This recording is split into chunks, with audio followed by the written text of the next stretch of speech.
Hello and welcome to the Ice Guys. This is the show that takes you into the world of the National Hockey League. Every game, every day, from a betting perspective. With pro sports handicappers, Ian Cameron, Alex P. Smith, and various guests from the world of hockey and sports betting. And now, here's your host, Ian Cameron.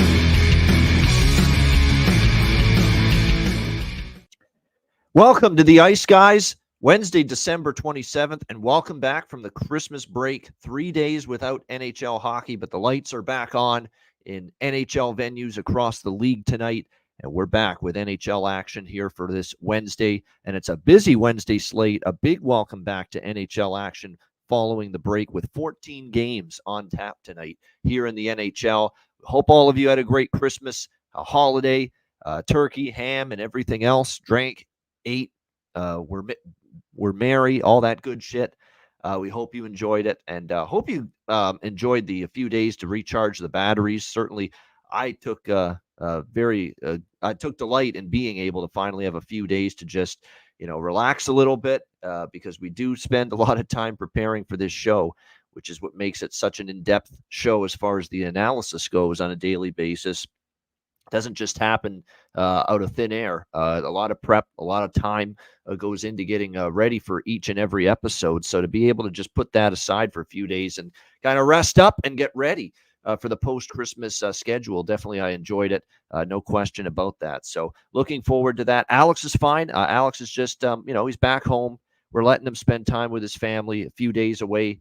He'll be back this weekend. Sunday, he will be back with us on the New Year's Eve edition of the show, which is a huge slate coming up on New Year's Eve. So he'll be back with us on Sunday. He sent me his card. I will make sure to go through his bets for this Wednesday slate. He's already sent them in to me, so we will go through that as this game rolls, or as this card rolls along, I should say. So without further ado, let's get into it. We're just going to go right into today's games. No recap. There's nothing to recap. So let's get into it. We will start with the Washington Capitals and the New York Rangers. The Rangers minus 220 home favorites, 5.5, 6 the total here, depending on what book you are looking at here in this one.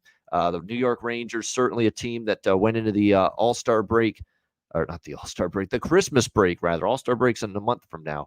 They went into the Christmas break, obviously, on a high note. It wasn't pretty, but they got the win in overtime against Buffalo, bouncing back from the loss the previous night against the Edmonton Oilers. 4-1 entering the Christmas break for the Rangers in their last 5 games. They take on a Washington team that continues to really surprise. Just, they're competitive. They're not an easy team to beat. Nobody really is able to beat this team by any sort of margin. Other than the Arizona, when it was a bad spot for Washington at the end of a road trip after they played in Vegas. They got dummied there 6-0. But you look at their losses, 3 of the last 4 losses they've suffered here in December, and every other game they've won, they've been 1-goal defeats. So they've been right there, Washington, in every single game. Now, they have some rough analytical numbers, but they seem to be overachieving a little bit to some degree, outperforming those numbers. And, they have come into this game here against the New York Rangers, like I said, playing competitive hockey. They've gone to overtime or a shootout in 4 straight games. So, ride the wave is what I'm saying here with this Washington team as far as the draws are concerned. And that's the only play for me on this game. It's a little small piece of the draw here. Again, make sure you shop around. The prices for these often fluctuate, but you can find plus 360 at FanDuel, probably as good as you'll find as far as the draw here, and it's worth a shot. I mean, Washington's gone to OT in 4 straight games. The Rangers haven't exactly been convincing in victory. I mean, they had to go to overtime in their last game before the break against Buffalo, so I think you can make a case for a draw here. I think the Rangers probably win, and the Rangers too. The last time they faced Washington, remember, it was that weird spot where it was the day before they played the night before they played LA. And Jonathan Quick facing his old team, and it was a huge game, East versus West Titans, if you will. And then they had to play Washington the night before, and they didn't show up. They mailed it in. They were bad. They were lethargic. The effort was piss poor from the Rangers that night. They got blanked 4-0 in Washington. So I do think that you're going to see the Rangers probably bring a little more to the table here with this Capitals-Rangers game than the last time they played this team. Being said, Washington has not been a easy team to beat, let alone beat by margin lately. So I do like the draw here a little bit in this one. And as far as the player props go, for this game. If you buy into Ovechkin heating up now because he scored the game winner against the Jackets before the Christmas break, certainly you could go there. Tom Wilson's been very solid for them. Dylan Strome's been excellent. You could go in that direction for the New York for the Capitals. For the New York Rangers, we've been waiting to see if Blake Wheeler's going to be able to get rolling offensively now on the top line, and suddenly we see him with 3 goals and 7 points in the last 6 games. So suddenly we're seeing a decent amount of offensive production for Blake Wheeler playing on that top line for the Rangers. So if you're looking for a little bit of value as far as props and players that are on the top line, Blake Wheeler's certainly a decent candidate right now for the Rangers. Panarin with Trocheck and Lafreniere. If Lafreniere's got points in 2 of the last 3 games, he might have a little value as well as far as the prop market goes here in this one.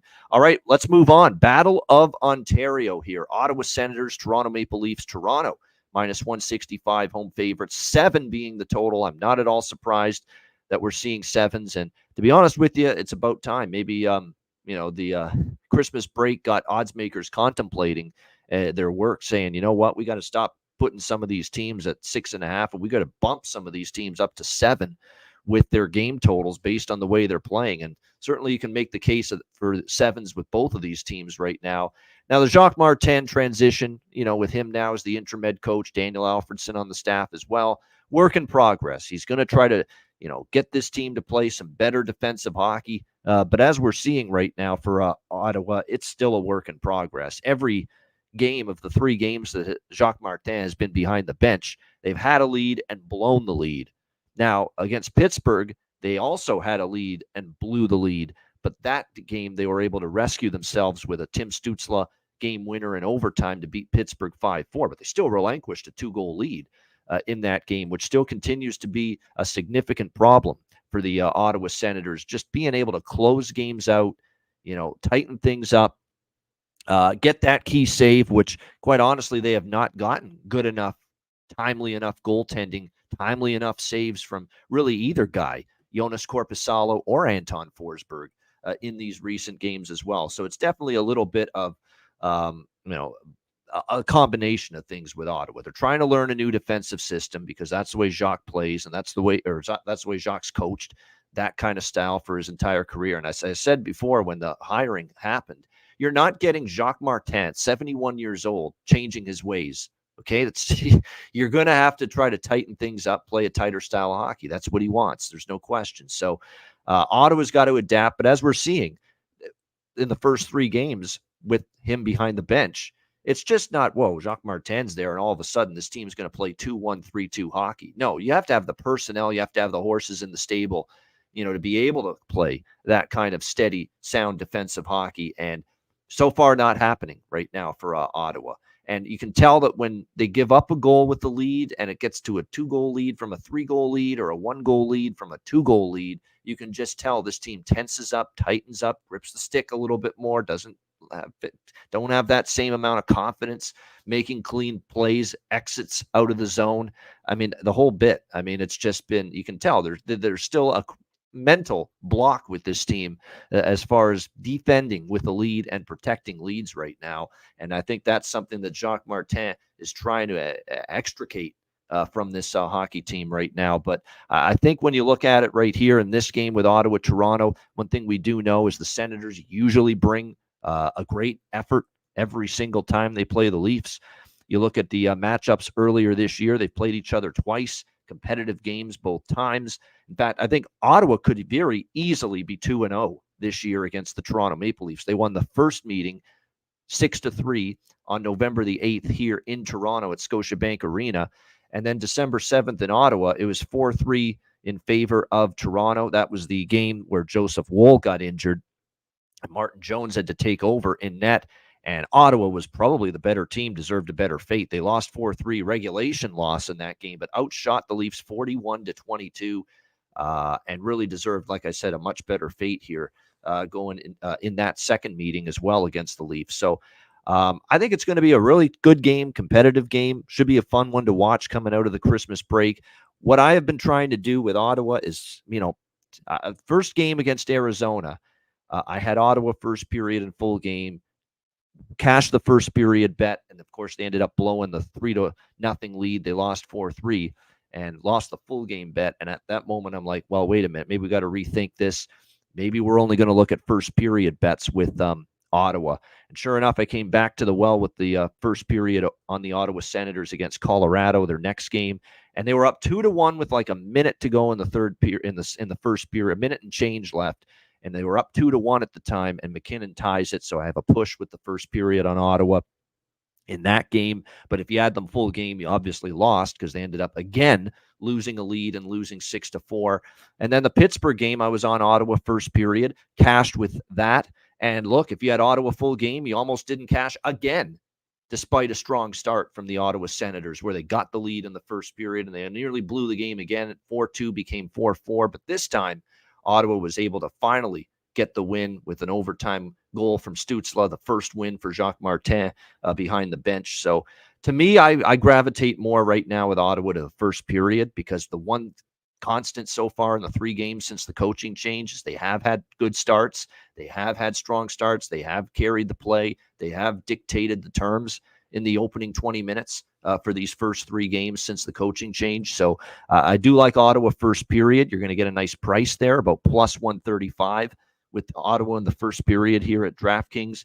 A little smaller sprinkle on the full game, but much smaller. I'm definitely more invested here on the first period money line here with the Ottawa Senators in this game, because they have had good starts. You look at the Arizona game, the Colorado game on the road trip, and then Pittsburgh back home on Saturday. Every first period, I thought Ottawa played really well. And then, they got the lead, and, then something bad would happen. They'd give up a goal, and that's when all of a sudden the crisis of confidence started all over again for them. So definitely liking them in the first period again. I believe now they are 2-0-1 to the first period money line, Ottawa, since the coaching change. So since Jacques Martin has been behind the bench, Ottawa's 2-0-1 to the first period money line. So we'll go back to the well with that here in this one. A little smaller sprinkle on Ottawa. I do like both teams to score in the first period here as well. Toronto obviously playing a pretty good hockey going into the break themselves. I don't think it's asking too much against this team that's still trying to find their way defensively, Ottawa, for the Leafs to find the back of the net in the first period. At the same point in time, it is going to be Martin Jones again. And at some point, let's give him credit. Martin Jones has played well. But at some point, the pixie dust is going to wear off a little bit here for him at some point. He's not going to continue to mow along here with this kind of save percentage and gaudy numbers that he has. He's not going to be a 279 goals against, 917 save percentage goalie indefinitely. There's going to be some bumps in the road coming for our old friend Marty Jones here for the Toronto Maple Leafs. And I think Ottawa, realistically, we should see them find the back of that. I believe with Ottawa, Ottawa has scored a goal in the first period in all 3 games under Jacques Martin. They got off to that blazing start against Arizona with a 3 spot in the first period. Scored 2 against Colorado in the first period, and they scored, of course, I think a couple of goals against Pittsburgh in the first period on Saturday night. So they've had no problems finding the back of the net early in games. So I think it's a good first period, both teams to score here at plus 135 in this game. I'm also on the draw. How can I not be? We saw the draw hit in the Ottawa-Toronto.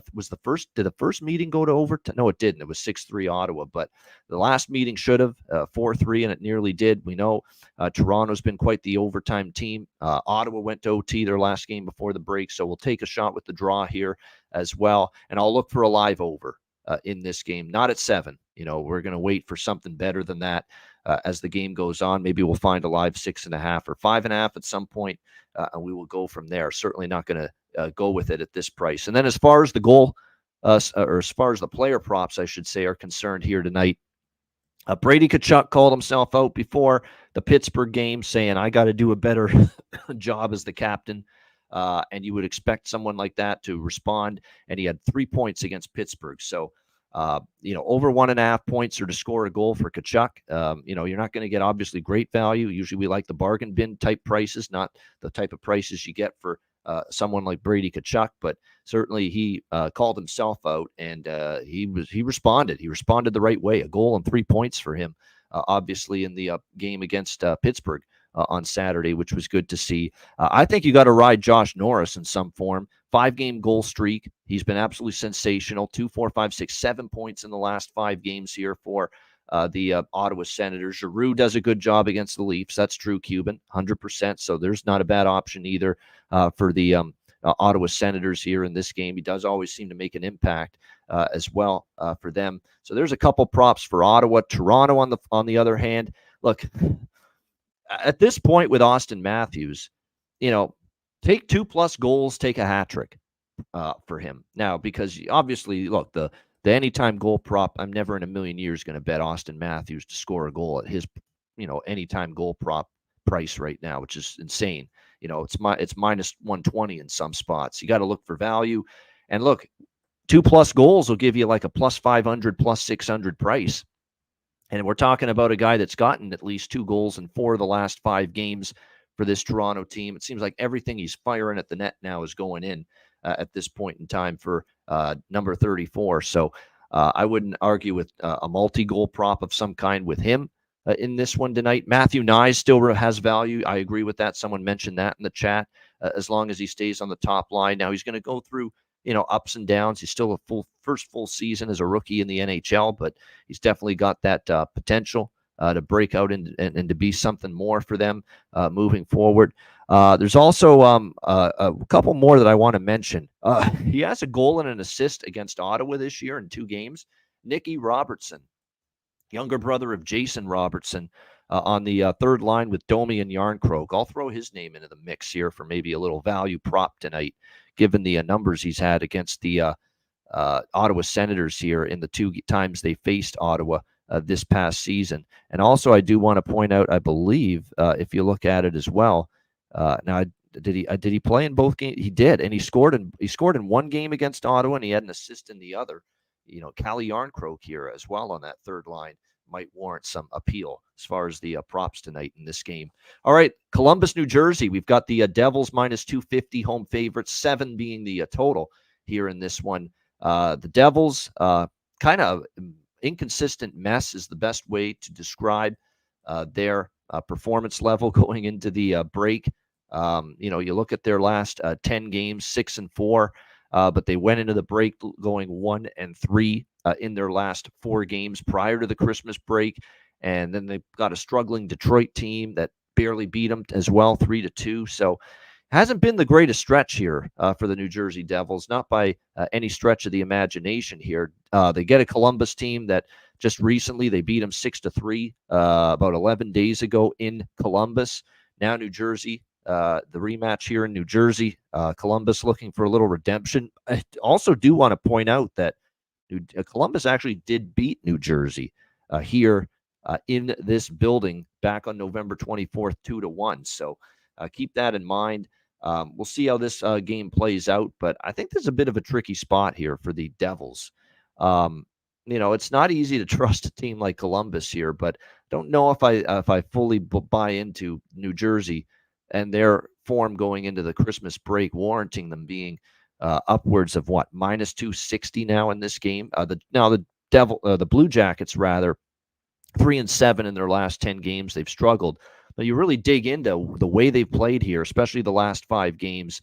They beat Toronto in overtime. Then they had that 6-3 loss to this Devils team. They pummeled Buffalo 9-4. They outplayed Washington, and then Elvis Merzlikins lost his mind in overtime, got after Wilson, took a penalty, and that was that. Ovechkin scored in the power play to win it. And then, of course, they played Toronto again, and kind of that was a pretty obvious bad spot. Toronto was pissed off about the Buffalo game where they got drilled, pissed off. Probably they lost at home to Columbus the week before, and you knew that was going to be a good get-well spot, and Columbus just wrong team at the wrong time. But, I think Columbus is worth a look here, honestly. Plus 210 in this game. I sprinkled on that. The Jackets here, plus 210. I just don't love this Jersey team's form at home either. 7-10 they are. On home ice. I mean, they're a losing hockey team on home ice this year. 7-10 is the home record at Prudential Center here for the New Jersey Devils. And we're asking this team to lay minus 260 here in this. So, I'm going to take a small shot here. And this is one of those spots, too, where if this wasn't coming off the Christmas break, maybe I don't touch Columbus. But we see some weird shit the night after Christmas, or the night after any break, really. All-Star break, Christmas break, whenever there's been 3 or more days off, across the league going into a certain schedule or a certain slate. You see some crazy stuff happen. And to me, I think the Jackets are competitive tonight. So we'll sprinkle a bit on them here, plus 210, and also a little on the first period as well, because this could be maybe also a spot where Columbus maybe shocks New Jersey early. Devils get the wake-up call and come back. That's certainly possible. We know Columbus not always trustworthy with a lead, and we also know that the third period this year for Columbus has been a fucking nightmare for this team. They've got just an embarrassing goal differential, negative goal differential, this Columbus Blue Jackets team in the third period this year. So I feel like with this Columbus position, I need to split it up at the very least with the first period and the full game, not just put all of it on the full game, because they've just had absolutely pathetic third period meltdowns this year. And as Perlo says in the chat, the Devils have only won once this year in the first period. So it fits hand in hand that Columbus maybe has a good first period. It's been one of their best periods all year, and New Jersey's had bad first periods this year, no question. So the first period, I think this is definitely one where I think a little more on the first period than the full game, but I think Jackets are in this game, and I like over 6.5. Now, I did get a 6.5. There is a 6.5 actually at FanDuel. You got to pay minus 148, but definitely could see some goals in this one between these teams. It's looking like Merzlikins and Vanacek should be the goalie matchup, although it hasn't been confirmed yet. Lots of good player props that piqued my interest here. Fantilli and Danforth playing with Gaudreau on the top line. I think that makes sense. Danforth seating up now, finally, 4 points and a goal in the last 4 games on that top line for the Jackets. And certainly Adam Fantilli, a lot of responsibility being on that top line for him in the center spot. That's a lot for a 19-year-old rookie. But, we see him now with 4 points in the last 4 games, doing a solid job. And remember, he's not only got to be mindful offensively. You're a number one center. You've got to be mindful defensively as well. So that's a lot on his plate, to put him in that spot if you're Pascal Vincent. But he's doing a solid job right now with that. We've talked about Shinnikov relentlessly. He's been one of the hottest goal scorers on this team with 6 goals in the last 7 games. So there's no reasons why I would talk anyone out of Shinnikov props tonight in this game. Any one of those Russians have been very, very solid for them. And then, of course, on the New Jersey of the equation, I do want to point out there is Alex Holtz up to the second line with Hischier and Palat. Something to consider there, maybe worth a look. I mean, certainly Jack Hughes has been really in a good stretch as far as offense is concerned, although he's slowed down actually a bit the last 4. He's gone 4 games without a goal, so that's not something you're going to see every day. I've talked a few times about Michael McLeod, who, despite still being down in the bottom 6, has 2 goals and 4 points in the last 4 games, so something to keep in mind there. Alexander Holtz, now again, 4 straight games without a point, but now looks like he's moving up the lineup. And keep in mind, when we've seen him up the lineup before, that's when we've seen Alex Holtz produce. So there is definitely some value there if he can indeed take advantage of this move up the lineup. All right, Florida, Tampa Bay. We've got the Panthers minus 120, road favorites, 6.5 the total in this game. Should be a good one. I don't really have a strong feel for this. I don't feel either of these teams are playing their best right now. Florida coming off the big game against Vegas, and I can't believe that Florida team total and that Florida money line that I was on Saturday. Now, they ended up cashing both of them, but it should have been easier than that. My gosh, they were completely all over the Vegas Golden Knights, dominant. Just they had the puck the whole first 2 periods, it seemed, before Vegas finally tilted the ice in their favor a little bit, but it was all Florida. And it was actually a really solid, strong effort from Yuri Patera, who got the start that day for Vegas, to keep that game respectable, because it could have been 6 or 7-2 for Florida in that game against Vegas. They were absolutely excellent and on point, and you knew they would be, right? Your first shot at this team that beat you in the Stanley Cup final. Certainly it was a circled spot on the Panthers schedule, and they played like it, dominant from start to finish, full marks for that 4-2 win. Tampa Bay, though, they've won 3 of their last 4, and they continue to be a very good home team and a pretty miserable road team.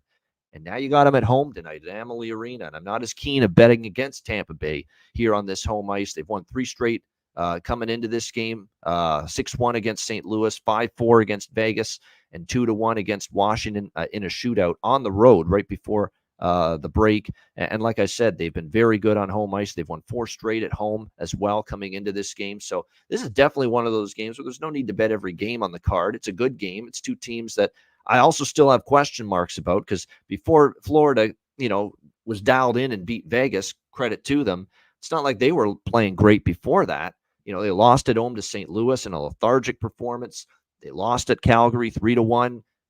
They lost to Vancouver and Seattle and got shut out in both games on that road trip. So, prior to the Vegas game, this is not exactly a Florida team that was in great form. I'm telling you what, now that the price is moving a little bit, I'm not betting the game, because I do still think at the moment Florida's a little bit better team than Tampa Bay. But I'm not taking Florida now as road chalk against a Tampa team playing well at home. So this is going to be a stay off for me. Now, another part, by the way, of the move here toward the Panthers in this game, as far as the line moving the way it has, definitely injury related a little bit, because I think people were starting to think that Sergachev was going to come back, and there was some talk late last week before the break that they were aiming for him to be back for this Florida game, first game after the break, but that's not the case. Not quite ready to return yet. So Mikhail Sergachev will be out. Maybe it's moved because of that, but I don't know. To me, the climb's a little higher. There's more and more value showing on Tampa here in this game as slight home underdogs. Plus, you have Vasilevsky in net, and you don't see Tampa a home dog very often. So like I said, I actually initially, when I was doing my prep work for this card late yesterday morning, before the lines had come out, I had Florida circled, but now that they're road chalk, no, not at that price point am I interested in the Florida side in this one. It's just a pass for me, other than maybe some props in this game, which I might look at. And as far as the props go on the Florida side of the equation, Evan Rodriguez, I think, still remains a very good value player prop option as long as he stays on the top line for Florida. Sam Reinhart, of course, has just been ridiculous with the production this year. 19 goals, 21 assists already this season for the Florida Panthers. It's going to be interesting to see. Now, here's some developments here that are worth keeping an eye on for Florida. Carter Verhaeghe struggled early in the year, but look what he's doing lately. 5 points and 3 goals the last 4 games. Sam Bennett really, had a little rough stretch. All of a sudden, he's got 2 goals and 4 points in the last 4 games. He's starting to crank it up a little bit. Tkachuk now with 4 points in the last 4 games for them. Keep an eye on that. So now you're starting to get some of those second line players starting to chip in a little bit for Florida. Their props may be a little undervalued because they had a little slow or lack of production consistently before that. And then for me on the on the Tampa Bay side, anytime I see Nick Paul, I'm interested. And now that he's going to get the top line minutes here with Kucherov and Braden Point and Nikita Kucherov as line mates, Nick Paul, the value is absolutely outstanding, I think, for him tonight. And keep in mind, this is also a guy that has scored 2 goals in 2 of the last 3 games coming into this one tonight, and 6 points as well. In the last 3 games. He had a back-to-back 3-point games against St. Louis and Vegas, a goal and 2 assists in both of those games. So it's not only a game. And look, when you're playing with Kucherov and Point, you're going to have boatloads of opportunity for to get on the score sheet with 2 of the better forwards on the team. So you can not only look toward maybe a Nick Paul plus 330 at Patano to score a goal, plus 320 at FanDuel, plus 230 to get an assist, because he's actually been an assist machine too. 2 assists in 2 of the last 3 games. But then you can also look toward, hey, I mean, why not? He's had 3 points in 2 of the last 3 games. He, go for the multi-point payout on a guy like this, who's on the top line with 2 of the best forwards on the team in Kucherov and Point. Go for the gusto here. Why not? Why settle for just plus 120 on Nick Paul to get 1 point? How about plus 700 on Nick Paul to get 2 points? And if he gets 3 points, which again he's done in each of the last 2 home games for Tampa, the Vegas and St. Louis game, he had 3-point performances in both games. Plus 1,400 for Nick Paul to get a 3-point game. 14-1, if you're looking at that kind of value. And that to me is value right there. It's great. He's going to have the opportunity because he's got outstanding talent beside him on that top line with Point and Kucherov. Kucherov just having an incredible season. You could obviously, Kucherov is always a threat for 2 or 3 points and have multi-point games, but why not Nick Paul? Instead of, Kucherov at plus 110 to get 2 points, why not Paul to get 2 points at plus 700? Instead of Kucherov to get 3 points at plus 375, why not take a shot with Nick Paul plus 1,400 to get 3 points? Again, something he has achieved in 2 of the last 3 games for the Tampa Bay Lightning. So I think that's great value. I'll be sprinkling on both of those. Everything Nick Paul, goal, assist, 1.5 points at plus 700 and over 2.5 points. I'll even go the extra mile, over 2.5 points. Nick Paul plus, again, 14-1, plus 1,400 for a guy that's had 3-point performances 2 of the last 3 games here for the Tampa Bay Lightning. All right, let's move on now. Boston and Buffalo. We've got the Bruins minus 150 home road favorites, I should say. Road favorites. This game's in Buffalo. The total here sitting at 6.5. Or sorry, 6, I should say, in this game as far as the total is concerned. This is another one where it's just, I'm all over the map with this game. I mean, I really am. I mean, it is Buffalo, the inferior team, but they are off a loss, and they've been better in that situation, coming off a loss. And they did just beat Boston in Boston recently, 3-1. And sometimes they come up and they strike against teams that you don't necessarily expect them to beat. That being said, do I trust them fully? No. And I certainly would rather have the Buffalo Sabres in my bankroll backing this team off a loss than off a win. It's well documented. We've said it all along, how absolutely pathetic this team's been after a win and how unable they are to put 2 good performances together. But they're off a loss here, and that is the one area where I would rather have Buffalo. And Boston's struggling. That being said, doesn't this feel, at least to me it does, doesn't this feel like a bit of a, okay, Christmas break's come and gone, chance to hit the reset button for a Boston Bruins team that was sputtering and scuffling and stumbling going into the break, losing 4 straight games, not playing great hockey, obviously going into the Christmas break. It kind of feels like, the bear wakes up, maybe a little hibernation for the bear before the Christmas break, but, maybe they wake up here in this spot against a Buffalo team that just beat them. There is an asterisk, too, with that Buffalo win against Boston, if you'll remember 2 weeks ago. And in fact, Jimmy was on this show talking about how the illness and the flu bug was running through the Bruins dressing room a little bit. And that's the game where it really was hitting them hardest, that Buffalo game. And they didn't resemble the Bruins that night. They got outshot 40-26, something like that. And the Buffalo Sabres ended up getting the 3-1 win, and didn't look anything like we normally see from the Boston Bruins. Although you could say the last 4 games is nothing like what we normally see from the Boston Bruins, because they just are not accustomed to losing 4 straight games in a row like this. But that's exactly what it's been. It's been a combination of things for Boston. If you look at these last few games that they played, their penalty kill has suddenly sucked. It's really alarming to me that in the last 5 games, we've seen this Bruins team give up 7 power play goals. That doesn't happen to this team. They've always been tight, buttoned up, very good on the PK, and just hasn't happened for them here the last few games. So that is something that you don't normally see from this Bruins squad. Struggles defensively, the PK. I don't think the goaltending's been nearly as great from their duo of Swayman and Allmark either during this run of theirs. So keep that in mind. But again, the break, hit the reset button, recharge the batteries. And when you're a veteran team like that, I shouldn't say they're not as much of a veteran team as they were last year with losing Bergeron and Krejci, but you still have Pasternak, and Zacha's been around, Marchand, of course, Coyle's been around for a long, JVR. These are guys that have been around a long time. Lindholm's been in the league a while. McAvoy, it's still Shattenkirk. They've still got a fairly veteran team when it's all said and done. And sometimes you just need a break and recharge the batteries. And, you're dragging ass sometimes. I know I am certain mornings. I don't want to get the fuck up.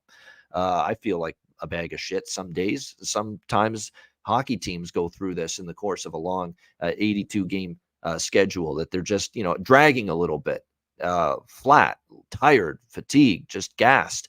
And maybe I think Boston looked a little that way going into the break, but this break maybe recharges them a little bit. And after 4 straight losses going into the break, which I'm sure doesn't sit well with anybody, I could see Boston bringing a good game and a good effort here tonight in this game. So that's my way of just talking in circles about me passing on the game. I talked myself out of Buffalo, and while I think Boston could bring it, we'll have to wait and see here on this. But while Boston could bring their best here in this game against the Sabres, I'm not so sure. I fully want to back them right now with 4 straight losses, not playing great hockey, really at either end of the ice. And the offense has been spotty as well during this 4-game losing streak. Not sure I'm ready to lay $1.50 with them on the road here either. So it ends up being a game where I'm just going to look towards some player props in this one more than anything else.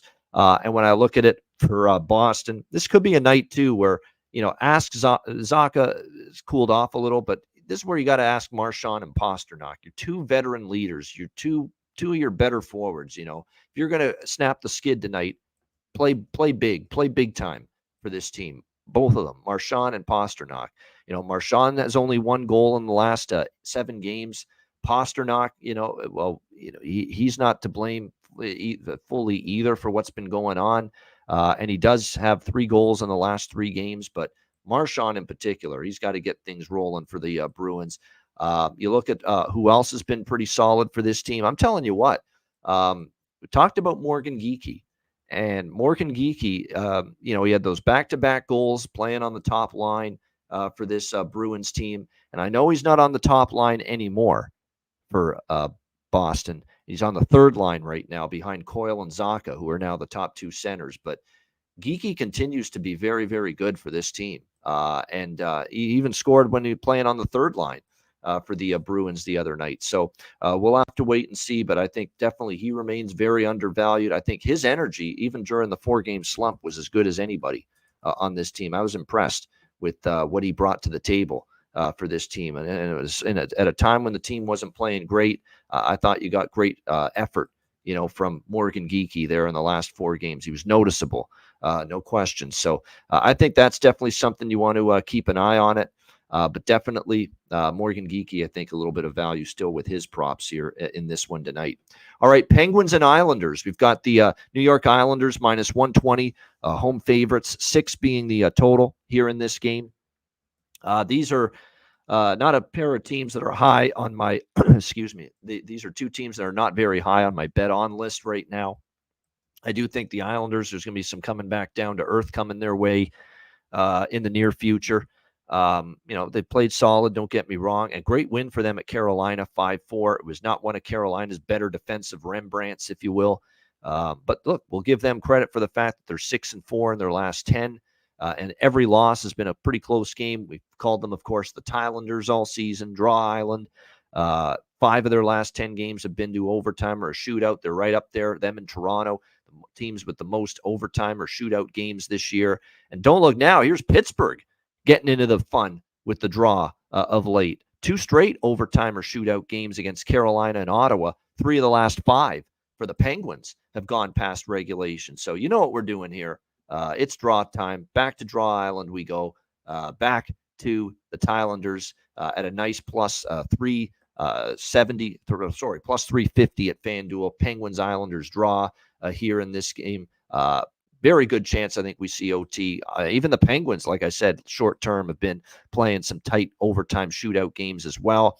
The previous meeting, or the most recent meeting, this is the first meeting actually of this season between these 2 teams, but the last meeting of last season with these teams was an overtime game as well, won by the Islanders 4-3. Islanders have actually owned Pittsburgh. They've won 4 straight head-to-head, 5 of the last 6 as well. There's definitely a Penguins team that has had their struggles against the Islanders. Penguins need to find a way to get things rolling here and get more consistency in their game. I lean Islanders, but I've just got this feeling in the pit of my stomach. Pittsburgh really puts a lot of focus and a lot of emphasis into this game tonight. And they're a slight dog now, so I'm not betting either side. I'm just going with the draw. And I'm also going with the over in this game. I was starting to calm down with the overs with the Islanders, and the Islanders have been an over machine here in the month of December. You go back to December 5th, and they started the month going 6-1 to the over in their first 7 games in the month of December. Then they had 2 straight unders against Edmonton and Washington. And then, of course, they back on the well with the over against Carolina. on Saturday. I think the Islanders still have some question marks. They're giving up still a little bit too much in terms of high quality looks and chances in their own zone. Pittsburgh's got the potential in theory to make them pay for it, although we are talking about a team that had one of the worst power play streaks in NHL history early this month. Just absolutely pathetic it was. But that's not the Penguins lately. The Penguins go from 0 for almost 40 on the power play to all of a sudden the last 6 games, this team has scored 7 power play goals. So they have all of a sudden gotten all kinds of, momentum and good, solid production from the power play, which couldn't buy a goal for the longest time. So that's significant here against the Islanders. And actually, believe it or not, we have an over series history as well with these two teams. We have seen 6 straight meetings between the Penguins and the Islanders. And we have seen, I believe, 4-0-2 to the over. So 4 wins, 2 pushes. And the 2 pushes were the total was 6. And the game landed on exactly 6 goals. So we've had 6 straight meetings where no fewer than 6 goals total between these two teams. So it's draw and over for me in this game with the Penguins and the Islanders. Draw plus 350, over 6, minus 110 with the Penguins and the Islanders here. And then as far as props go, there's a couple of decent options here I think you could consider here, but talked about how Horvat's heated up, and that has definitely been the case of late. Even the veteran Palmieri with 3 points in the last 3 games, but Horvat on this incredible point streak that he's on. Actually, it got snapped against Washington, the point streak. He had no points in that game against Washington, but he got back on track with 2 points, a goal and an assist against Carolina. Goal prop, point prop, over 1.5 points props, probably worth a look too with Bo Horvat right now as well. So definitely some decent options there. And then for Pittsburgh on their side of the equation, you look at who's been really stirring the drink for them offensively. And of course, number 87 plays a huge part in it. No question. He's been really strong for them. I mean, the last 5 games, Sidney Crosby, 7 points and 4 goals in the last 5 games for this Penguins team. So it's hard to not look past what Sidney Crosby has been doing lately for the Penguins. He's doing everything he can to drag this team into the playoffs, and we'll have to see if everyone can pick it up around him. All right, next up, we've got Carolina, Nashville. Carolina minus 135, road favorites. The total currently 6 in this game, shaded to the over. You remember the last time these teams met in Raleigh, and it was a wild one. A shootout developed between these two teams, back and forth, and it was 2 really weaker, inferior goaltenders in that game as well. We saw Kevin Lankinen for Nashville. We saw, of course, Antti Raanta for Carolina, who actually got demoted to the AHL right after that game. And it was wild. It was 6-5 Nashville in overtime. Carolina had a late lead, could not hold it. Nashville comes back, ties it up, and then wins in overtime 6-5 in Carolina. That was just a couple of weeks ago on December 15th. It was quite the crazy game. But now you take out Raanta, who's obviously not going to start tonight for Carolina, and Lankinen, who's not going to start for Nashville. And by the way, he's injured. Lankinen. And by the way, Ranta's actually been called back up to the Hurricanes from his stint in the AHL. So it looks like they sent the Latvian kid back down and brought Raanta back up to the Hurricanes here post-Christmas break. Raanta will be serving as the backup here tonight for Carolina to Pyotr Kochetkov, who will get the start. Look, Pyotr Kochetkov, it hasn't been smooth sailing for him, not by any stretch of the imagination. And certainly that Islanders game is proof of it. He did not play great in that game against the Islanders. 5 goals allowed, but he is a goalie I trust in a bounce back spot. If you actually look at when he's played and given up goals like that, like he had 1 start on November 30th, he gave up 5 goals to the Islanders. And look, he gave up 5 goals to the Islanders again on December 23rd. He gave up 5 goals to the Islanders on November 30th as well. So maybe he just doesn't like playing the Islanders, but my goodness, they have had a ton of success against him. But he bounced back from that Islander game November 30th, December 2nd against Buffalo. He was very good. He got the win. He only gave up 2 goals. he's got that capability in him to bounce back. Kochetkov, we'll see if he's able to do that here tonight in this game. It is UC Saros in net for Nashville, and he's been a major reason why Nashville's obviously had a pretty solid year overall. They get the we'll see how they fare here. We'll see how they fare here based on the fact that they were playing great hockey going into the break. They had gone, and Saros in particular, had gone 7-1 in 8 starts until the roof caved in on Nashville in the final minute against the Dallas Stars. And I know we didn't do a recap today, but I'll briefly talk about that game. Just when you think at 38 years of age and watching sports for over 30 years, since I was just a little kid, that I've seen everything. And that's why I never say that. And I'll see something in the next 5 years from now, 10 years from now, 20 years from now. I will see something that I've never seen before. Guaranteed. All right. And I can guarantee you, I have never seen a finish to an NHL game like I saw with Dallas and Nashville Saturday, where the team that looks like they're going to win, Nashville, is up 2-1 with 15 seconds left. They give up the tying goal with 15 seconds left. And you think, oh, shit, well, here, we're going to go to overtime now. No, they actually give up a goal just 13, 14 seconds later, 2 seconds left or whatever it was. And Dallas wins the game 3-2 in regulation, from 2-1 down with 15 seconds left to winning 3-2 in regulation. I couldn't believe it.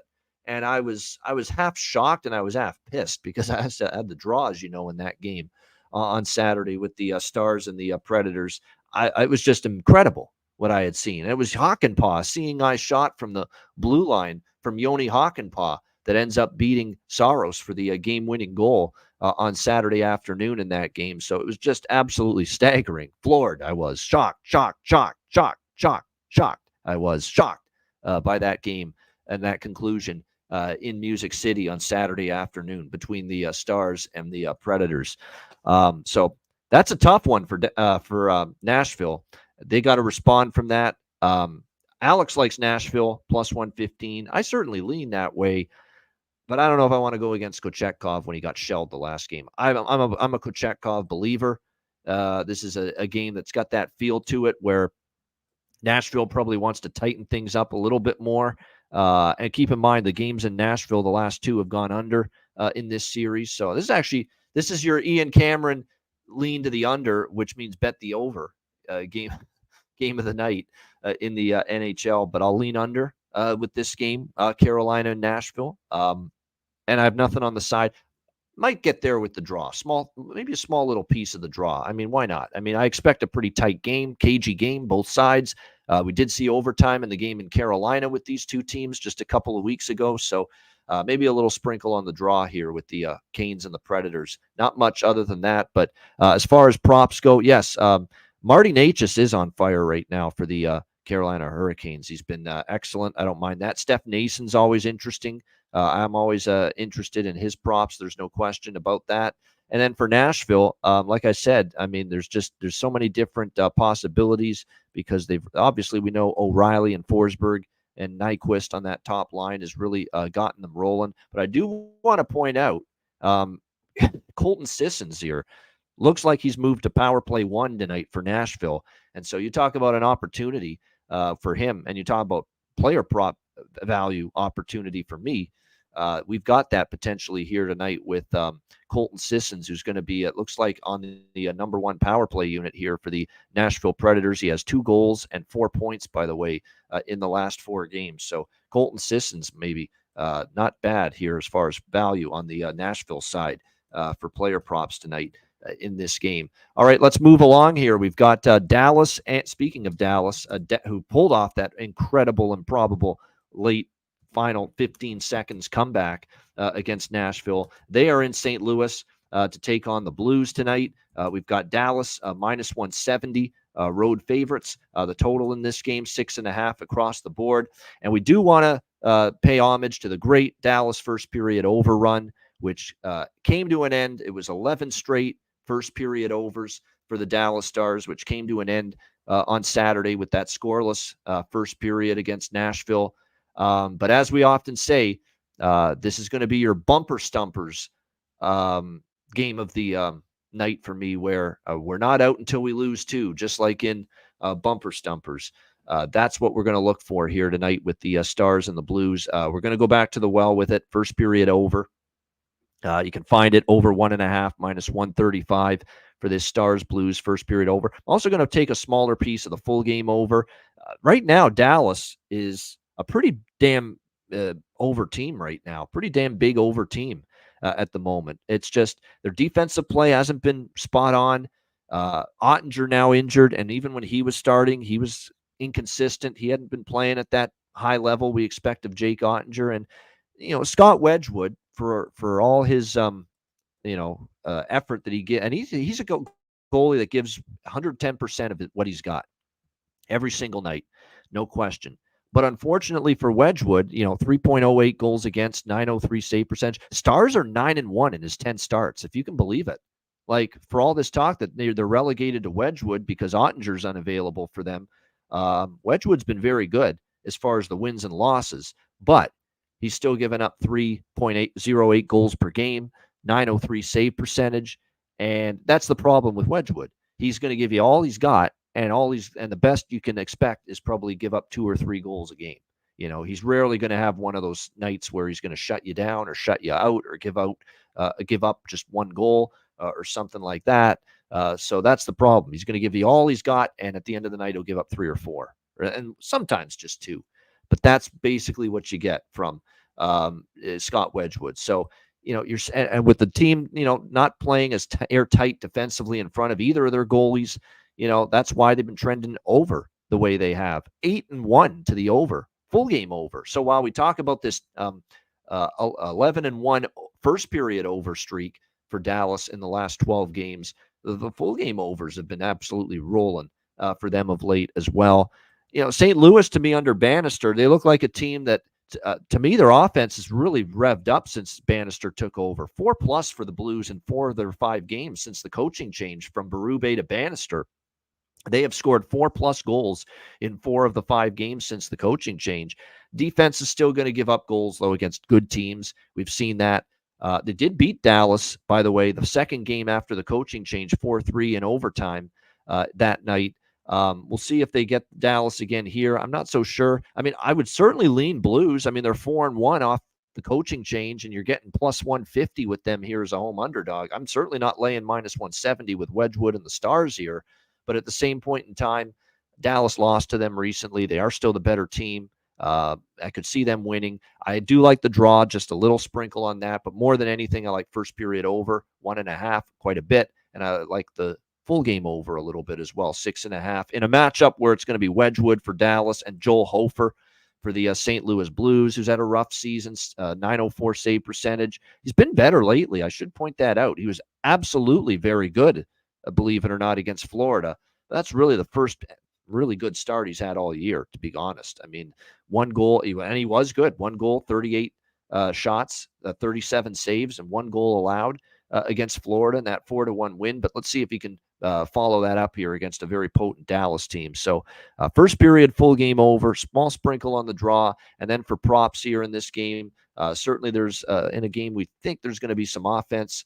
It certainly speaks to the possibility, of there being a lot of good potential value in the player props for this game. And I think when you look at what we've got available here tonight for Dallas, there's so many different directions you can go. But I do want to point out that, the Marchment, Duchesne, Seguin combination has long been the trio that's really been getting it rocking and rolling for the Dallas Stars. Marchment, by the way, 5 goals and a whopping 3, 5, 7, 8 points in the last 6 games. So, that's Duchesne. That's Duchesne's numbers, not Marchment. But Matt Duchesne, nobody hotter for the Stars right now. Nobody producing more than him right now. Marchment, Seguin, and Pavelski, for that matter, always worth a look. I'll throw a little under the radar Dallas player out at you, though, who's picked it up here. Evgeny Dodonov, suddenly with 2 goals in the last 4 games here for the Stars. So don't mind looking in that direction. For the Blues, it starts, first of all, won't you be my neighbor, Jake Neighbors? He's back up to the second line right now for them, and he scored against Chicago. So as now that he's getting that top 6 opportunity again, he's worth a look. But right now, number one look is whether it's goal prop, assist prop, and this is one guy you should consider that the over 1.5 points at a very good plus price with as well, and that's Mr. Kyrou, who had the biggest problem with Craig Berube apparently, probably happier than any player on the Blues to see the coaching change based on what we think. So Jordan Kyrou's been a different player. No question. He's been an absolutely machine, really, since the coaching change. You look at since the Ottawa, remember those last 3 Berube games, he had no points in 3 straight games. Since the coaching change, he's got 8 points in 5 games, 4 goals in 5 games, and 8 points in 5 games for the Blues. So Jordan Kyrou, it's almost like he's been released from prison, if you will, with the coaching change. He probably feels that way. I don't know what it was specifically, but clearly there was a rift. Clearly there was friction. Clearly there was a rough relationship at the end between Kyrou and Berube. And Kairou's playing like he's got new life here with the coaching change. So there's no doubt he has been able to really get that. And we know he's a good offensive player. We just didn't see it, late in the Berube tenure, and we're seeing it now in the last few games under the new coach, Drew Bannister. That is for sure. All right, next up, we've got Detroit and Minnesota. Red Wings -1. Actually, that's wrong. It's Minnesota -135, home favorites. The total in this game currently 6.5 across the board. This one's a little tricky. Because if you look at this Detroit team, they went through the abyss. They went through this awful stretch. They have that wild survival win against Philadelphia where they had the huge lead. They blew it, and they rescued themselves with a shootout win and a really tough scheduling spot the next night against a solid, good New Jersey team. And look, it was a tough scheduling spot, tough spot overall when you think about it, because, they ended up, on a back-to-back against a rested Devils team, and yet they only lost that game 3-2. They were in that game. It was competitive. That's 2 games there where, okay, Detroit had that brutal stretch and starting to piece some better play together. Now, better offensive play. I don't know about defensive. That's still a work in progress. Big reason why Detroit's just 2-8 in their last 10 games is this defensive play has been subpar. 6-5, 6-4, 4-5-6. I mean, they've given up, 4 goals or more to the opponent in 7 of the last 10 games. I mean, that's where the issues have been. The issues have been defensively. They've had way too many breakdowns, too many turnovers, too many odd man rushes, too much loss of coverage in the defensive zone, and then goaltending that's not doing anything to bail them out because they're down Lyon, they're down Husso, who remain out. And they thought maybe we could get one of these guys back following the Christmas break, but that's not going to be the case here for the Detroit Red Wings. So it's James Reimer, and to say James Reimer is fucking scuffling would be an understatement, struggling. He has been wretched here in the last 4 games. 18 goals allowed on his last 132 shots, .864 save percentage in his last 4 games. He's given up 18 goals in the last 4 games combined. That's well over a 4 goals per game average. He's had some issues, no doubt. He's not seeing things well. He's not seeing the puck well. He's not playing with confidence at the moment. And you can tell it seeps down to the players who, they're scared to make a mistake with the puck. They don't know if the goalie's going to have their back right now. And obviously James Reimer has had issues, and he was in net for that Philly game where they won 7-6 in a shootout, but he was also in net for blowing the big lead. So, all kinds of problems right now for, so I kind of I think there's going to be a run coming for Detroit. I think they're going to put some good hockey together, win some games. I can't back them right now with Reimer, though. I can't. I just won't do it. Can't do it. So tough one here. There's over 6 at -130, and I did grab a little bit of this over 6 at -130. You could go that route, or you could go over 6.5 at a cheaper price, but I went for the 6 for a little security. I did grab a little over 6 because, to me, I think Minnesota should be a Minnesota team total might get there as well. It's worth noting with Minnesota, they're one of those teams. They score 3 quite a bit. They've scored 3 goals quite a bit, at least since the coaching change from Dean Evison to John Hines. But They don't always get to 4, but man, I mean, with the way the Red Wings are defending right now and Reimer's play, this could be the night Minnesota gets to 4 goals. But I do like a little bit of over 6 here with the Red Wings and the Wild. And I do like the draws. It's not one of my favorite draws on the board. But look, we saw back-to-back 1-goal games for Detroit against Philly and New Jersey. Minnesota's gone to overtime or a shootout in 4 of the last 6 games. Still enough meat on the bone to recommend the draw here with the Red Wings and the Wild here tonight in this game. And again, you can get that at plus 370 at FanDuel. So pretty good price there with that. And then as far as props go, yeah, Sir Patrick Kane is just all of a sudden, he's finding his comfort zone here in Detroit. The last few games, 4 goals, 6 points in the last 3 games. Can we he's basically, just as everyone was starting to talk about is Patrick Kane going to fit in nicely here, he all of a sudden has an explosion right before the Christmas break of 4 goals and 6 points in the last 3 games before the break. So absolutely, you ride the hot hand. If you buy into that theory, you certainly could do that here with Patrick Kane at the moment. With Dylan Larkin and DeBrincat. Derek Lalonde's loading it up there. I do want to point out we got JT Compher with Lucas Raymond, and we got Jonathan Berggren, who I think is actually one of the props on the entire board tonight. This guy gets an opportunity, and all he does is make the most of it. We haven't seen him since December 11, December 12, December 4. He's been promoted again from Grand Rapids. The last time we saw him play in the NHL briefly for 3 games, December 11th through the 14th. He had a point in each game, and he also had 2 goals in those 3 games against Dallas, St. Louis, and Carolina.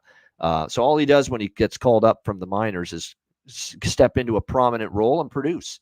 That is exactly what Jonathan Berggren has done here for Detroit. So here he is again, called up and on the second line tonight, playing with Lucas Raymond and JT Compher. So it's absolutely a great look there and we've also got evidence of this guy just sliding right into the lineup and getting it done, finding the back of the net, getting on the score sheet, making an impact offensively.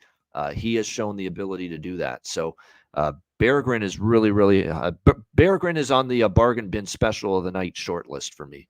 No question. He's in the running for that distinction, which we'll get to later, of course. And then a couple other props as far as the card is going. Rasmussen was someone we looked at, but he's with Kopp and Perron now on the third line, and he's cooled off a little bit, so maybe we pump the brakes there. And Robbie Fabry, our guy, if you're wondering, the Robbie Fabry update, well, he's gone cold, 6 straight games without a goal or a point for that matter. And down to the 4th line, it looks like, with Austin Czarnik and Daniel Sprong. That's Sprong. You know what's funny about Daniel Sprong? Is this guy all year has been on the bottom 6, and yet he's still managed to get to 8 goals on the season. Every night he's been on the 3rd or the 4th line. He never gets a top 6 role, and for him to have 8 goals the way he has, that's impressive given the lack of opportunity and a lack of ice time you get considering. So definitely all kinds of good looks there as far as the props go in this one. Someone mentioning Gostisbehere. You know who I'm excited to see too, and they've called him up. He's going to make his is this his NHL debut? No, he's played a game before. No, he played against New Jersey. That was his first game. 13 minutes. This will be his second game. But Simon Edvinsson, 20-year-old defenseman. They like the kid quite a bit. And look, with all due respect to Petrie, who's out, and Oli Mata, who's out for Detroit, those are old relics. They're not the future of this franchise. They're not the future of this organization on the back end. Put the kid in there. You haven't been playing good hockey defensively for weeks anyway. What the fuck does it hurt? Put this kid in there, 20 years old. He's got all the potential ceiling in the world. Simon Edvinsson, let's see what he can do for you. That's exactly what I like about Derek Lalonde. Put him in there. Why not? You got a bunch of question marks on the back end. Petrie's a below average defender at this time. Mata is not as good as he used to be. Gostisbehere, I love the point production. I love the offense, but a little scary at times in his own end. And by the way, Gostisbehere, sprinkle on the goal prop for him. He scored in back-to-back games. I'm not saying assist. I'm saying goal prop. He has scored in back-to-back games for the Detroit Red Wings. So why not at plus 650 at FanDuel? Take a small shot there for Shane Gostisbehere to find the back of the net here for Detroit tonight. But Edvinsson, I'm excited to see how he plays here in this one, his second game since the call-up. All right, next up, we've got, as we continue along, just 5 games left. No, 5 games left. Colorado and Arizona. We've got the Avalanche minus 170 road favorites, 6.5 the total in this game. You've got the same two teams battling each other. Remember, they just played last week in Denver before the Christmas break, and Colorado rolled. I mean, it was just all Avalanche that night. We'll see if they can back that up here, but I'm not so sure.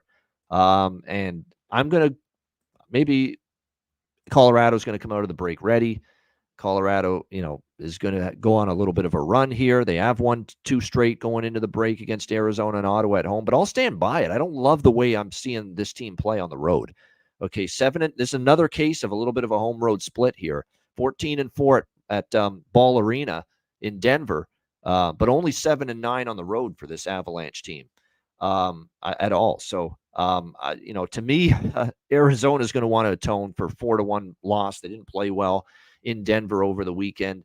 I'm going, once again, it didn't pan out for me Saturday in Denver, but now you get Arizona at home, 11-5 home record. I'm going with the dog and draw here. Dog and draw split, Arizona and draw. And another thing we've seen with these teams, especially here in Zona, a lot of close games. Last 2 meetings here in Arizona last year with these teams, both of them went to overtime or a shootout. Each of the last 2 meetings in the desert with the Avalanche and the Coyotes. So it's Arizona plus 150. It's also take a shot with the draw as well at plus 370 for me in this game.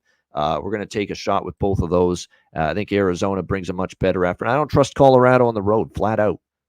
Just saw Colorado lose their last road game to Chicago before the break, 3-2. Pummeled by Winnipeg, 6-2 on the road. I mean, just haven't been great away from home lately.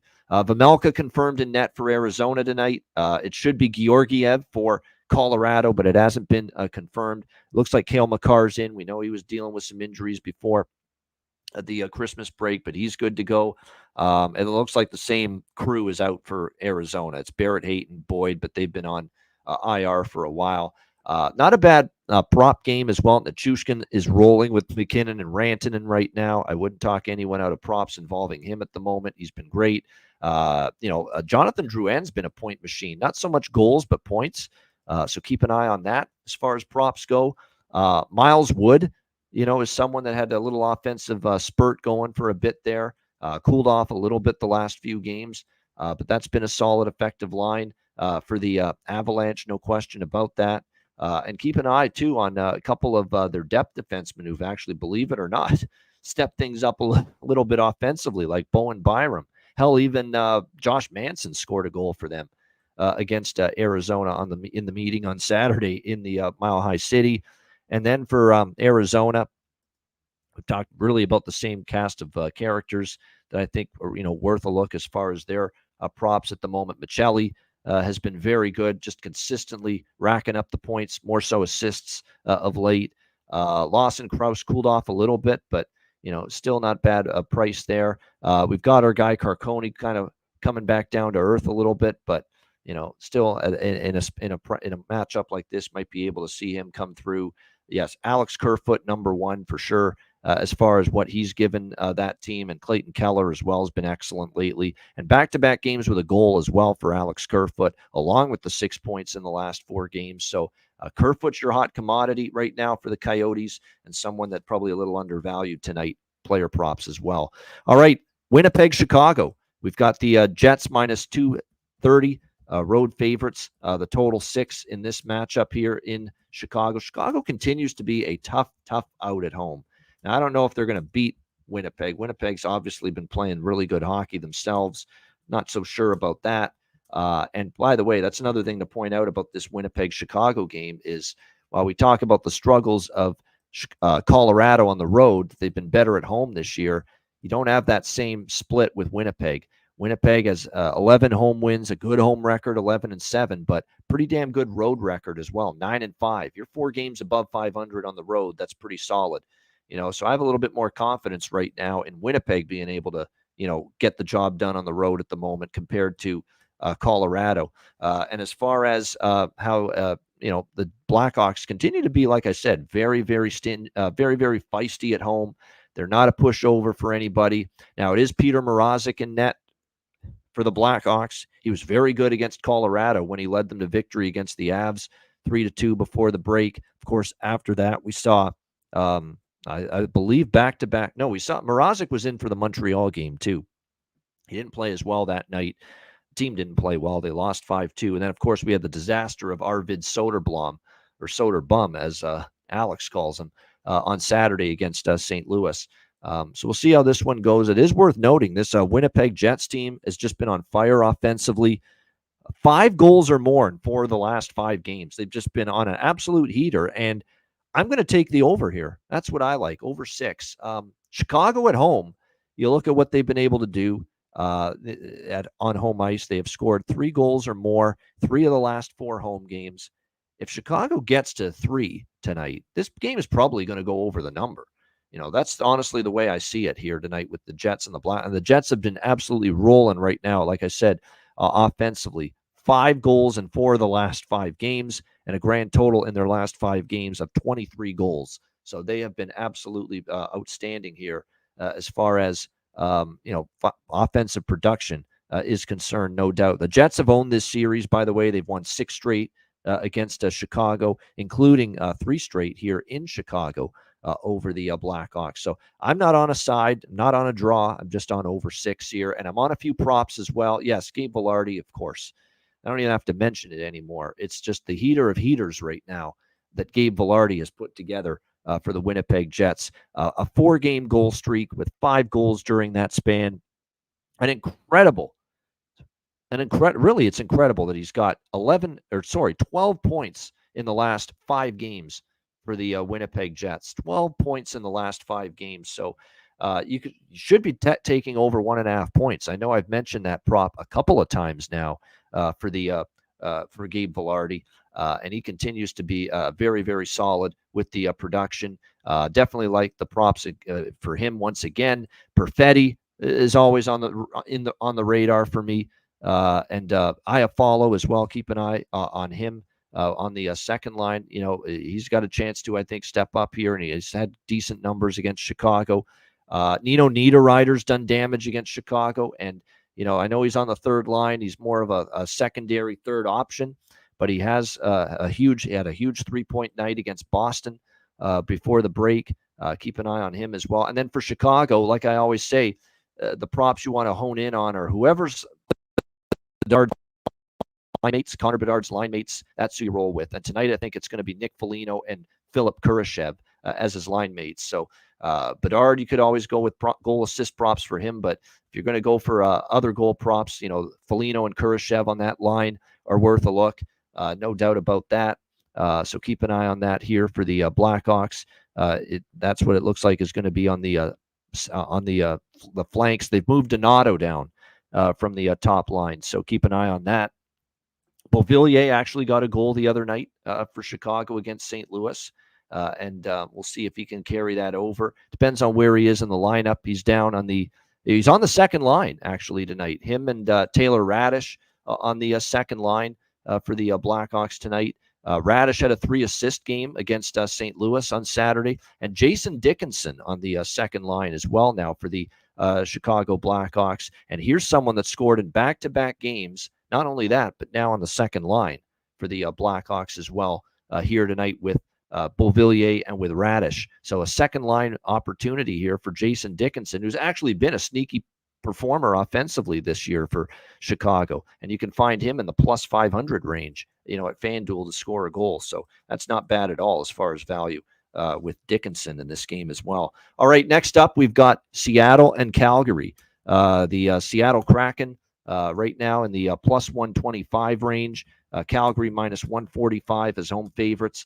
The total in this game currently 6 shaded to the under in this game. Calgary, of course, was victorious recently when these teams played in Seattle.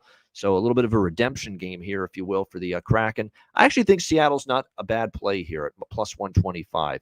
You look at Calgary coming off the break. This is where the break might hurt a team like Calgary. Calgary was playing really well, 3 wins in a row against pretty good teams.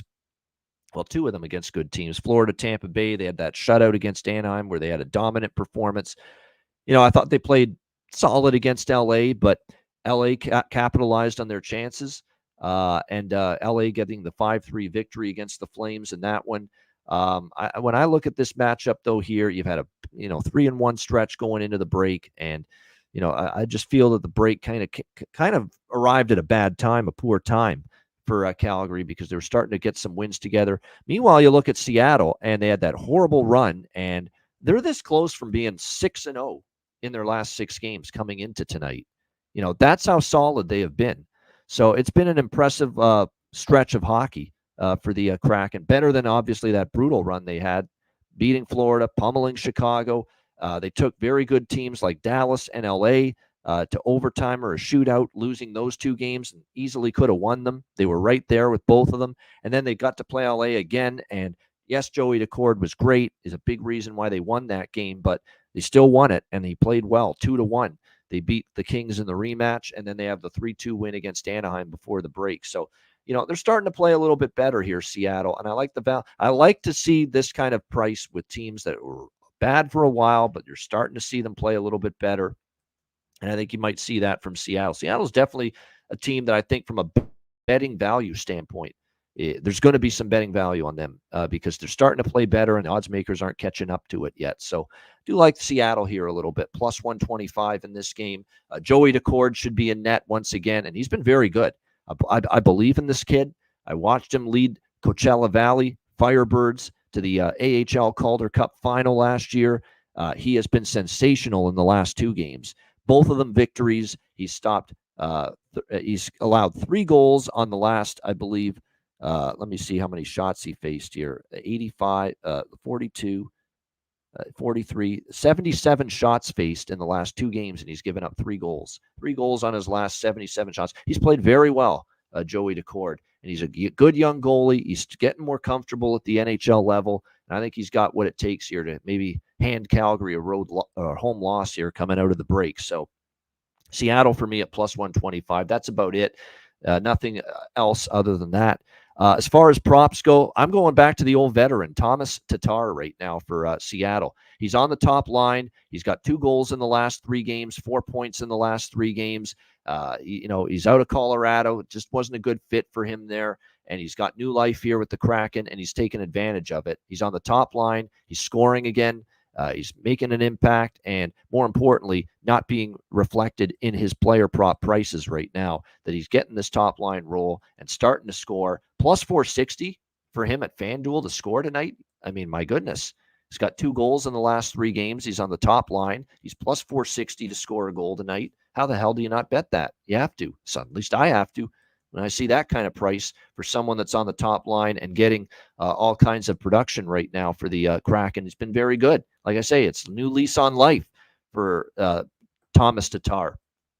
After just sometimes you just don't fit in one team. It's just not the right fit, and you just need a change of scenery to get it rolling again. And he's got it rolling right now with Beniers and Eberle on that top line for the Seattle Kraken. No doubt there's some good value with him. Plus 460, like I said, outstanding price there for Thomas Tatar tonight for Seattle. And then a couple others to keep in mind. Brandon Tanev, sneaky player. Eli Tolvanen's been better lately, but yeah, number 1 for me for sure is Thomas Tatar. It's one of my favorite props on the entire board actually tonight. And then for Calgary, Sharon Govich, we've talked about him a lot with Lindholm and Mangiapane on that top line. Has had a great stretch. Now he had a 5-game goal streak. He hasn't scored in 3 straight, but he's still collecting points. He has 2, 4, 5, 6, 7, 8, 9 points in the last 9 games for the Flames. So still worth a look as far as props as Igor Sharon Govich. Connor Zary on the second line. We've talked about him. He's been very good of late for really all season since coming up from the minors. Goal production, point production. And then one more for Calgary. It goes without saying, Blake Coleman. Blake Coleman is just absolutely a run like a house of fire here of late, dating back to December 7th, the last 9 games for Calgary. Blake Coleman has 6 goals, and even more impressively, 2, 4, 5, 6, 7, 8, 9, 11 points in the last 9 games for Blake Coleman as well. So not a bad prop game. Definitely some options on both sides that definitely piqued my interest. All right, we've got San Jose, Los Angeles, the Kings minus 350 Huge home favorites as expected in this game, and the total 6 shaded to the over here in this matchup. I'm just going to stick to the bet that's been working. You take the opponent team total for San Jose, and you cash. That's the way it's been lately. The defensive game has certainly fallen off in a big way for the San Jose Sharks, struggling to keep the puck out of their own net. Really, they've struggled all season, but there was a period where, they were playing a little bit better in their own zone. They had the game against Winnipeg that they won 2-1. They gave up only 1 goal in a tough loss to Arizona. They did give up 5, 5, and 4 to the opposition, and 6 to the opposition before that. But they had those couple of games where the defensive play and the goaltending was a little bit better. And now here are the last 4 games before the break: 6 allowed to Colorado, 4 allowed to LA, 5 allowed to Arizona, 7 goals allowed to Vancouver. So to me, I'm definitely looking towards a team total here for LA. And you definitely don't want minus 350 on LA, the money line, but why take LA minus 350 when you can just take over 3.5 for the LA Kings with their team total at around minus 150? Look at the difference. Now, minus 150 is not a great price, but man, you compare it to the money line, it sure is. So I like that Kings team total here over 3.5, minus 150. Is there concern that they beat San Jose last week? They had a very satisfying win against Calgary before. I don't know.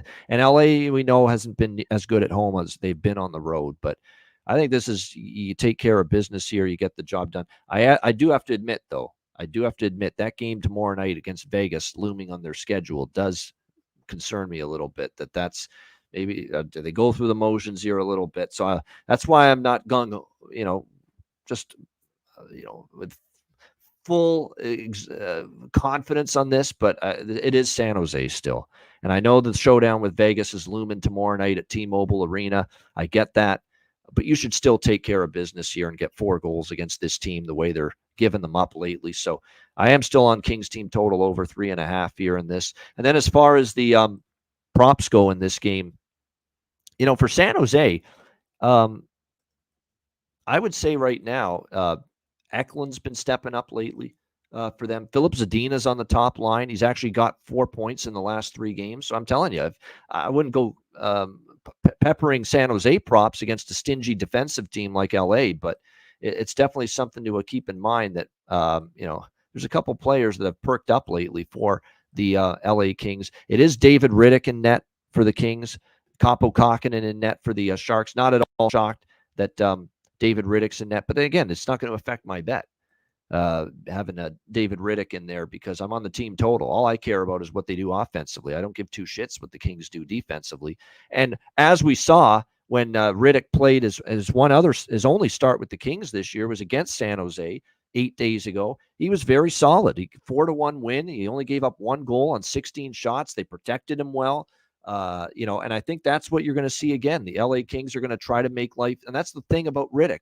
Do we think he's good? No, but he's got insulation up and down this team from playing behind a squad that is going to limit the amount of high danger chances and the amount of high danger looks most times that their goaltender sees. And he's got the team in front of him that's going to make life probably easier than it's ever been on David Riddick before playing goal.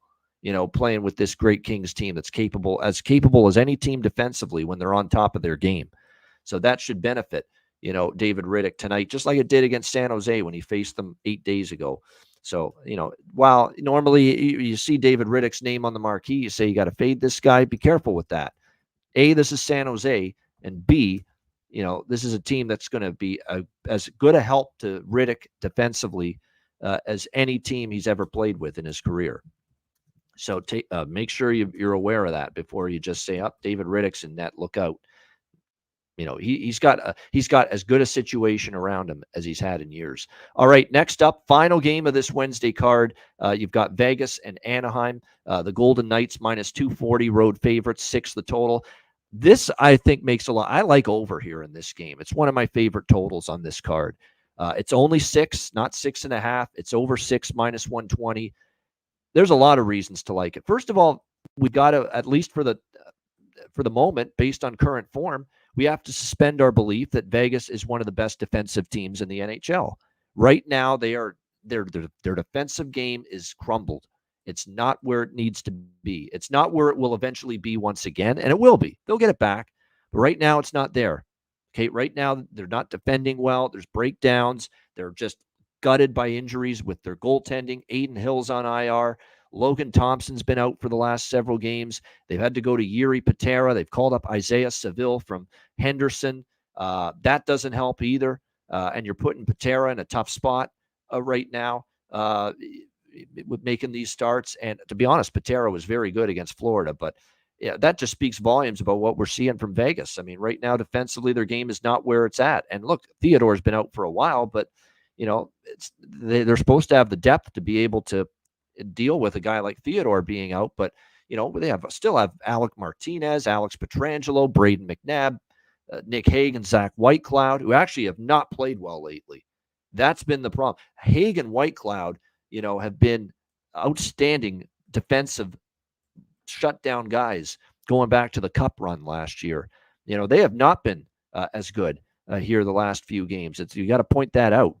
It's been a struggle for them, but it's especially been a struggle for even their big guns. Like, we're not used to, Pietrangelo, for instance, having a tough time, but we're seeing a lot of minuses all of a sudden. Like, Pietrangelo is at a minus rating in 5 of his last 7 games. That's unheard of for him.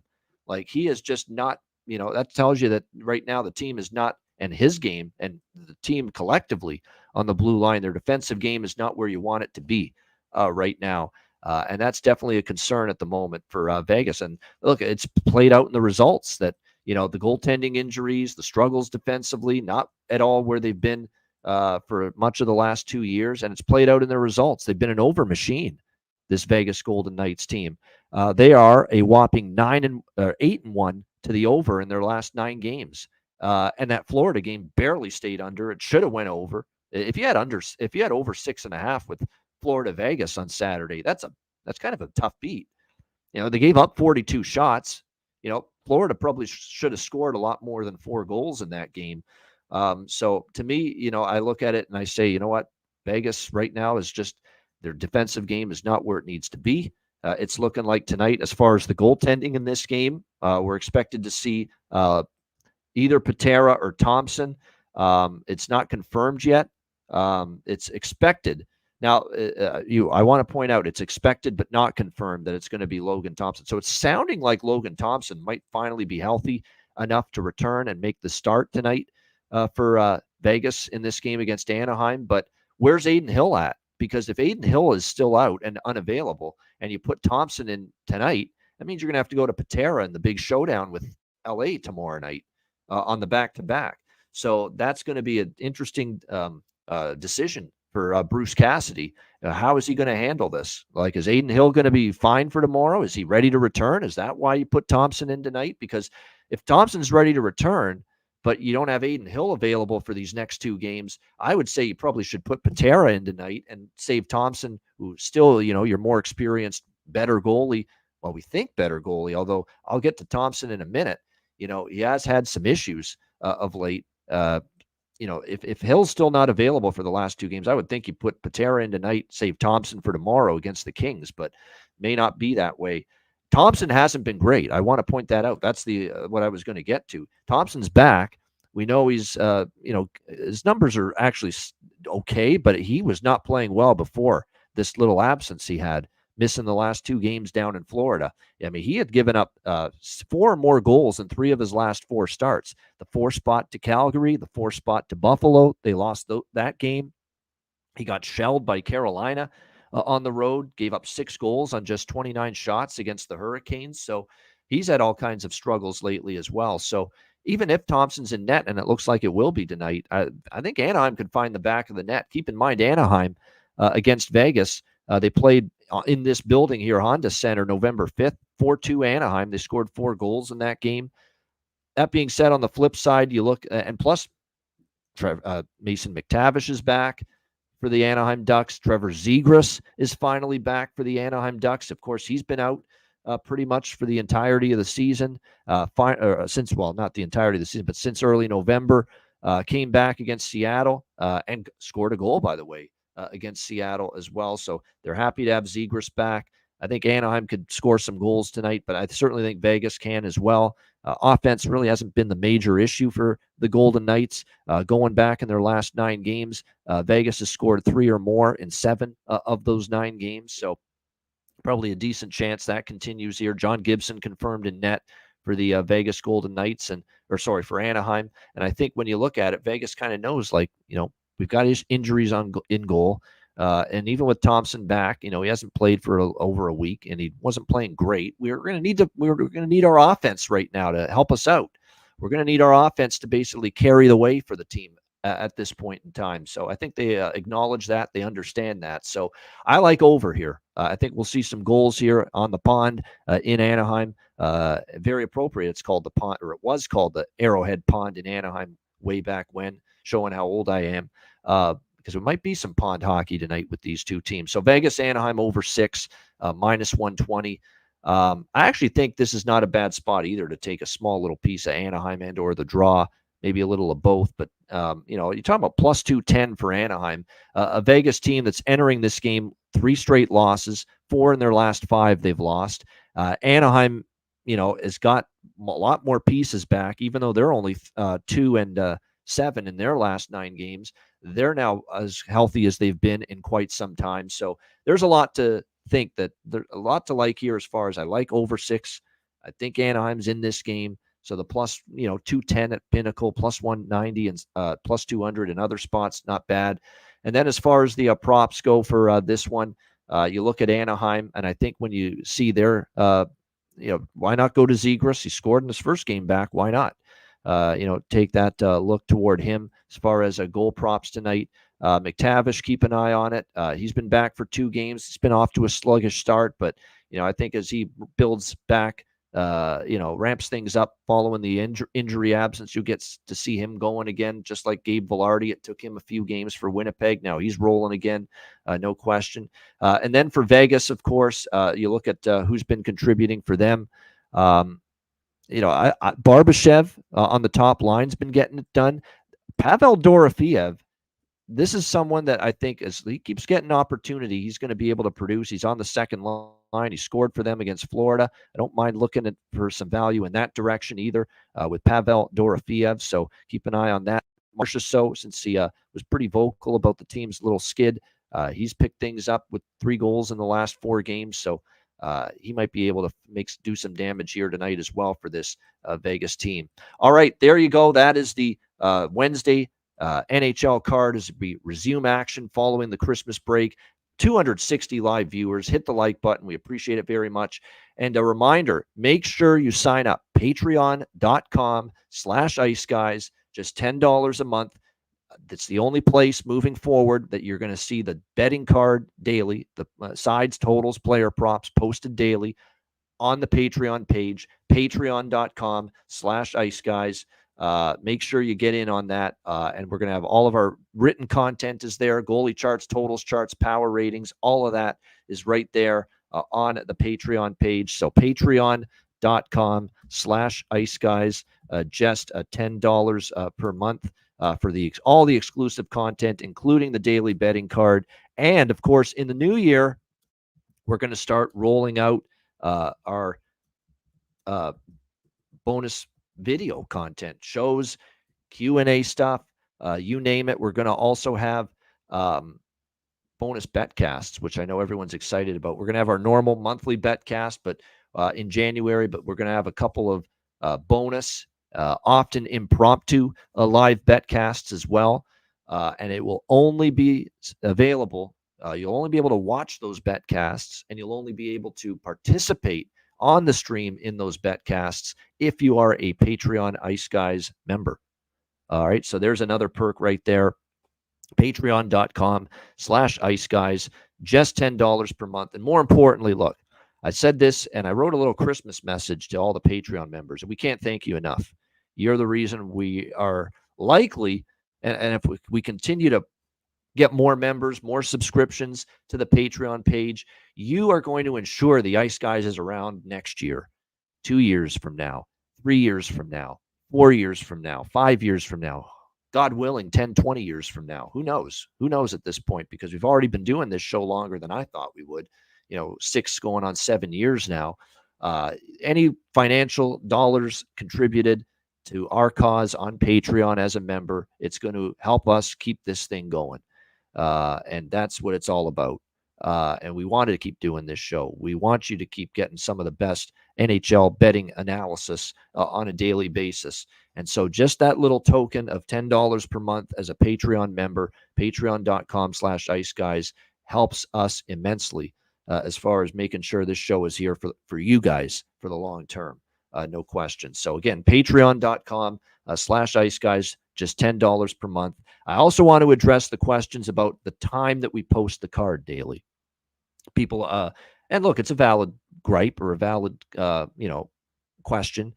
Can you post it earlier? Because we often put it up there at 6:30 Eastern, 6:45 Eastern. First of all, time-wise, with all the other duties Alex and I both have, it's very difficult to get it posted earlier. It is. It's just the way it is. Second of all, both of us, we don't really finalize every little nook and cranny on the card until we get those final lineup confirmations, which often don't happen until about an hour before those early puck drops. So we feel like if we post the card prior to 6:30 p.m. Eastern time on a weeknight or a weekend before the night games, we might be missing some stuff. We might be missing a few plays here and there that we've added last minute based on things we've heard or things we've uncovered based on the lineup information, etc. So that's why we wait until 6:30 p.m. Eastern. We want to make sure we want to just put it up there, post the card, and then be in a spot where, okay, we're not adding anything after this. We're posting the card right now, and we're not adding anything after that. This is it. So that's why we post the card on the Patreon page at around 6:30 Eastern, 6:45 Eastern at the latest. That's why it's that late. And I understand it's not always easy to get all those bets in before the puck drop. I get it. It's a delicate balance. Maybe we'll try to, hustle things along, Alex and I, a little bit, make sure we get things locked in maybe just a little bit sooner so that maybe we can get the card up there 6 Eastern, 6:15, something like that. It's something we'll continue to work at, but it's that's the answer for you as to why it's 6:30 Eastern, 6:45 p.m. Eastern when we post the sides and the totals and the player props and all those looks that Alex and I have, why it's so close to puck drop. We just want to make sure we have everything finalized and everything locked in before we post the cards. So that's the answer for that. But again, all that and more, and a ton of new content in the new year, bonus videos, shows.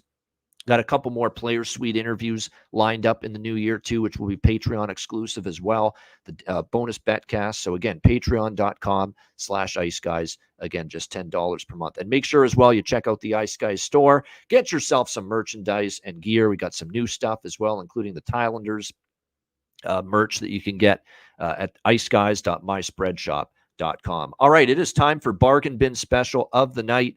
Wow, there's a couple of good options here tonight on this card, definitely that stand out to me as far as the bargain bin is concerned.